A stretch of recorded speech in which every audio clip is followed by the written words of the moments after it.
Senhor esteja convosco. Ele está no meio de nós. Conclusão do Evangelho de Jesus Cristo, segundo Lucas. Glória a vós, Senhor. Naquele tempo, disse Jesus a seus discípulos: Assim está escrito: o Cristo sofrerá e ressuscitará dos mortos ao terceiro dia, e no seu nome serão anunciados a conversão e o perdão dos pecados a todas as nações, começando por Jerusalém. Vós sereis testemunhas de tudo isso. Eu enviarei sobre vós aquele que meu Pai prometeu. Por isso, permanecei na cidade, até que sejais revestidos da força do alto. Então Jesus levou-os para fora, até perto de Betânia. Ali ergueu as mãos e abençoou-os. Enquanto os abençoava, afastou-se deles e foi levado para o céu. Eles o adoraram. Em seguida voltaram para Jerusalém com grande alegria, e estavam sempre no templo, bendizendo a Deus. Palavra da salvação. Glória a vós, Senhor. Queridos irmãos e irmãs, louvado seja o nome do nosso Senhor Jesus Cristo. Para sempre seja louvado. E caminhando no nosso ano litúrgico, e de maneira especial nesse tempo pascal, que está chegando ao seu final. Chegamos hoje então à Ascensão do Senhor, e no próximo domingo encerraremos esse tempo pascal com a solenidade de Pentecostes.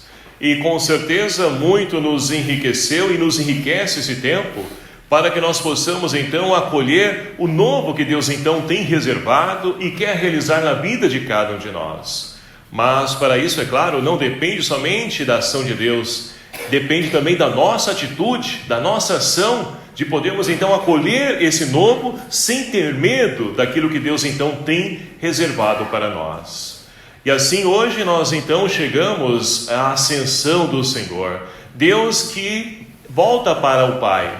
E isso muito então nos enriquece também, porque é o fim último de cada um de nós. Nós também viemos de Deus e um dia vamos voltar para Ele, assim esperamos, e assim queremos e assim desejamos. Mas para que isso aconteça, meus queridos amados irmãos, nós temos um caminho a poder trilhar. E esse caminho, então, Jesus instruiu seus discípulos e também a nós, que hoje somos também seus discípulos, através do nosso batismo. Nós precisamos também trilhar esse caminho se um dia queremos de fato chegar à morada eterna. E é claro, nós podemos então dizer, mas é difícil seguir a Deus, é difícil de fato buscar a conversão, mudar nisso, aquilo, outro, sim. E é por isso que hoje, nós então temos a oportunidade de poder refletir esse Deus que vai, mas ao mesmo tempo não é uma despedida, não é um adeus definitivo, porque Ele estará sempre no meio de nós.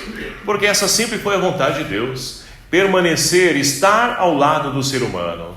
Mas é triste porque os nossos primeiros pais do paraíso, Adão e Eva, eles escolheram outro caminho, ou seja, se afastar de Deus. Mas mesmo assim, Deus sempre tomou iniciativa para poder estar novamente no meio de nós, junto a nós. E assim, então, chegada a plenitude dos tempos, Ele envia o seu Filho, que se encarna, se faz um de nós e vem então nos apresentar esse amor do Pai, a qual nós somos também chamados a poder então, a beber dessa riqueza que com certeza dá sentido para a vida do ser humano.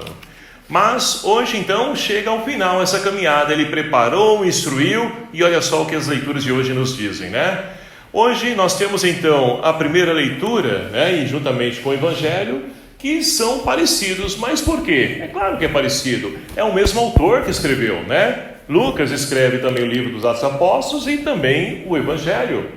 Mas esse Evangelho, a princípio, ou melhor dizendo, essas leituras formavam uma só leitura, na Antiguidade. Depois que foi dividido, numa parte do Evangelho de São Lucas, a parte onde nós temos Jesus agindo enquanto esteve conosco. E depois, posteriormente, como nós temos na primeira leitura, Jesus, quando então ele volta para o Pai, ele então agora diz para os discípulos que os discípulos agora vão dar continuidade à missão que ele não acabou, não concluiu. Então nós temos no Evangelho de São Lucas, o livro, né, de São Lucas, é um tempo onde então Jesus esteve conosco, chamado e conhecido como Evangelho, e o livro dos Atos Apóstolos, que é a ação da igreja agora, então com a partir de Jesus, que dá início à sua missão. Então por isso que é um livro bastante parecido, porque formava um só livro, né? Então foi dividido para que nós possamos então refletir a ação de Jesus e a ação da igreja. Então, meus queridos amados irmãos, vamos olhar então para essa primeira leitura de hoje. Porque, olha só, mais uma vez nós temos esse nosso, tão conhecido personagem chamado Teófilo, que a gente não sabe quem é, mas que podemos ser cada um de nós. Por quê? Os biblistas, eles buscam saber quem é de fato esse homem. Pode ser uma pessoa famosa da corte, mas também pode ser um de cada um de nós, que também somos amigos de Deus, porque a palavra Teófilo, Theo, Deus, Filo, amigo, amigo de Deus. E quem de nós não queremos e somos amigos de Deus? Todos nós que nos dispomos a poder trilhar os seus caminhos. Então também essa palavra é dirigida para nós hoje. Mas olha só, ele então busca escrever com detalhes, essa palavra para que ela possa ter credibilidade.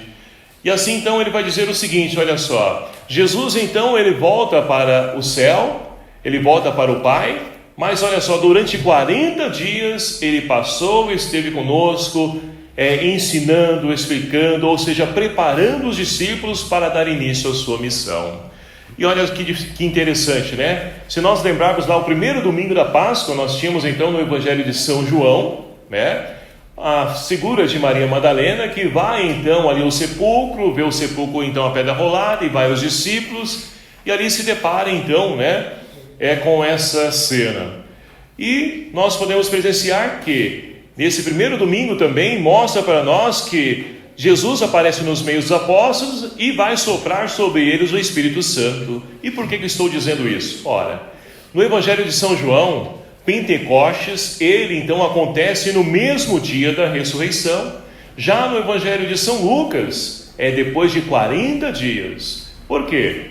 Lucas então, ele absorve essa riqueza, dos judeus, onde para uma missão de Deus, uma preparação para a missão que Deus tem para o ser humano, ele tem um período de adaptação, de preparação, esse tempo então de 40 dias. Então Lucas bebe dessa fonte, e ele diz que então durante 40 dias Jesus apareceu explicando, ensinando e preparando os apóstolos. Mas chegou o dia, e hoje então ele volta para o Pai. Mas olha só, antes de ir, o que ele faz? Nós ouvimos no Evangelho. Ele então preparou, abençoou os discípulos, não deixou eles abandonados e disse ainda para eles, olha, vocês fiquem em Jerusalém, porque é ali que a promessa do Pai vai se cumprir. Eu vou, mas eu vou permanecer. Mas como assim? Ora, Jesus vai, mas ele nos envia o Espírito Santo, o Paráclito, que é a presença de Deus também entre nós. É dessa forma que Jesus vai, mas ele permanece entre nós, ele fica entre nós. Mas para isso é preciso acolher esse Espírito Santo, a qual então ele quer derramar em nossos corações, para poder renovar a nossa esperança nesse ano jubilar, a qual nós estamos então vivenciando. É um tempo oportuno para que nós possamos então beber desse grande manancial de vida, de esperança, a qual o Senhor tem para cada um de nós. E assim então, olha só, os discípulos querem saber, mas espera aí, é agora que o Senhor vai então instalar o reino, dos céus aqui? E Jesus vai dizer o seguinte, não se preocupem com isso, o tempo compete ao Pai, Ele que sabe.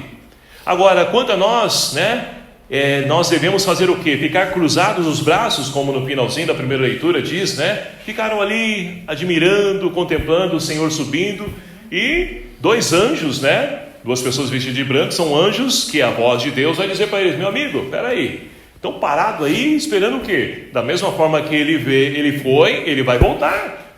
Então, ou seja, vocês precisam arregaçar as mangas e começar a missão. Não podemos ficar esperando as coisas mudar. Agora nós somos esses agentes de transformação, somos seus discípulos.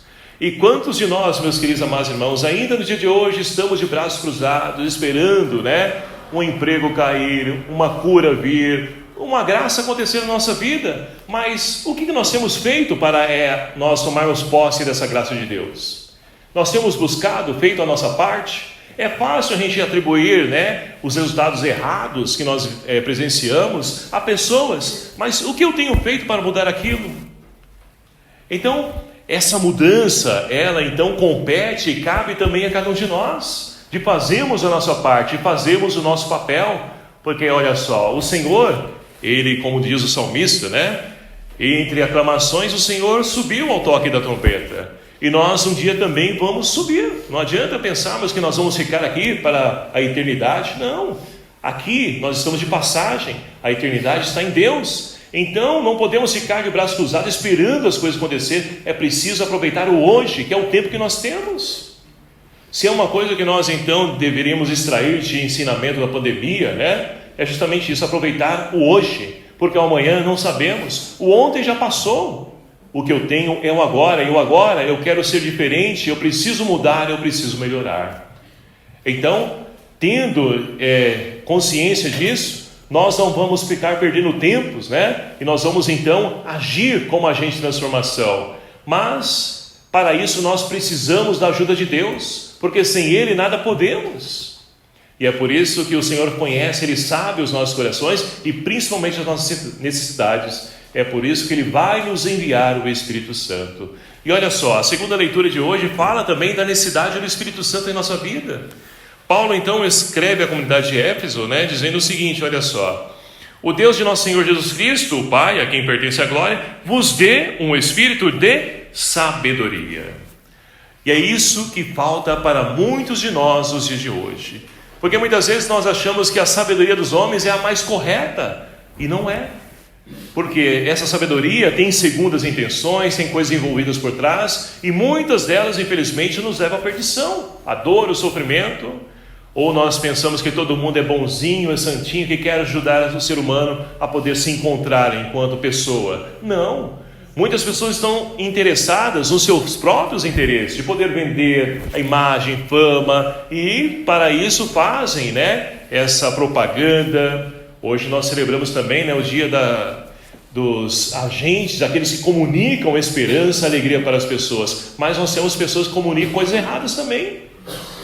Então hoje nós queremos rezar por aqueles que fazem esse papel, né, de maneira especial a nossa PASCOM aqui, na nossa paróquia, que faz esse trabalho brilhante, né, de poder levar a esperança, de poder apresentar caminho de vida, de salvação para as pessoas, de ajudar a pessoa a se encontrar. Então nós queremos pedir que a comunicação social seja e atinja esse papel de poder levar esperança para as pessoas, porque desânimo, desespero, já temos muitos canais por aí que levam e fazem esse papel. Então nós queremos comunicar esperança e queremos ser também comunicadores de esperança, mas para isso nós precisamos do auxílio do Espírito Santo, para que nos dê sabedoria, para sabermos colocar as palavras corretas, certas, no momento e no local exato. E assim, com certeza, nós poderemos então ser testemunhas de Jesus. E é isso então que Jesus diz, né, no Evangelho de hoje: vós sereis testemunhas de tudo isso.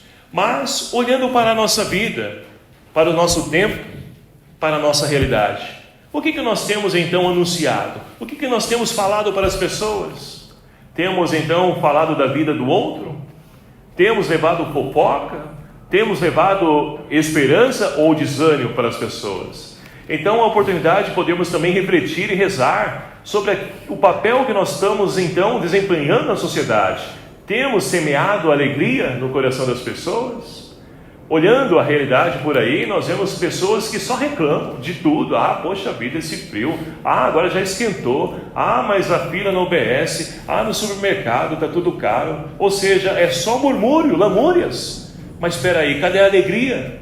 Cadê a esperança? Cadê a fé dessas pessoas que vêm à igreja, comungam, que deveriam ser portadores de esperança? Cadê? Onde estão essas pessoas? Então nós precisamos rezar e mudar de atitude, porque é tempo, né? O Senhor, como eu disse, repito mais uma vez, o Senhor vai vir, e quando Ele vier, né, como Ele vai nos encontrar? Se Ele viesse hoje, como eu estaria para poder me apresentar diante do Senhor? Então, meus queridos amados irmãos, Deus conhece o nosso coração, sabe também das nossas limitações, mas Ele quer que também, né, nós possamos acolher, porque Ele não desampara. Ele vai nos enviar esse Espírito Santo, e já veio, mas quer renovar e fazer nova todas as coisas da nossa vida, para que nós possamos novamente, né, é aquecer os nossos corações, não somente com uma bela blusa, né? Um cobertor, um cachecol, não, mas aquecer com o fogo do Espírito Santo que queima e nos leva a poder então levar amor, a incendiar o mundo, porque é isso que Deus quer e com certeza nós também buscamos. Chega nesse mundo frio onde as pessoas então olham umas a outras, nem se cumprimentam, passam uma pela outra, não sabem nem o nome da outra. Não, a gente precisa ser humano, relacionar com as pessoas. E tudo isso, de fato, né, só podemos se o Espírito agir em nós, porque é Ele que dá sabedoria e nos ajuda a podermos então entender que no tempo certo, a palavra certa, tudo pode resolver e pode também ser feito e mudado na vida das pessoas. A começar por nós. É esse papel que nós devemos então desempenhar e essa oportunidade que então a liturgia nos concede de podermos hoje celebrar esse Deus que volta para o Pai, onde nós também iremos um dia, mas que nós possamos também rezar no decorrer da semana, pedindo e permitindo que o Espírito Santo faça morada em cada um de nós, porque somente Ele pode fazer nova todas as coisas em nossa vida. Portanto, meus queridos amados irmãos, peçamos então ao Senhor que nos ajude a podermos então bem vivenciar esse mistério a qual hoje nós celebramos, Jesus que veio e volta para o Pai. Será que nós também estamos no caminho, né, marcando esse caminho, percorrendo esse caminho de volta para o Pai? Ou quais caminhos nós temos então trilhado? Que nós possamos rezar, refletir sobre a nossa atitude enquanto ser humano, enquanto cristãos, para que nós possamos novamente retomar o caminho, né, de volta para a casa do Pai. E assim então, com a força do Espírito Santo, nós possamos então ser fortalecidos e revigorados na esperança de que tudo pode ser transformado. E para isso nós também contamos e pedimos a intercessão de Nossa Senhora, ela que é Mãe de Jesus, que nos ajude a poder viver e colocar em prática todos os ensinamentos do seu Filho Jesus. Louvado seja o nome do nosso Senhor Jesus Cristo. Amém.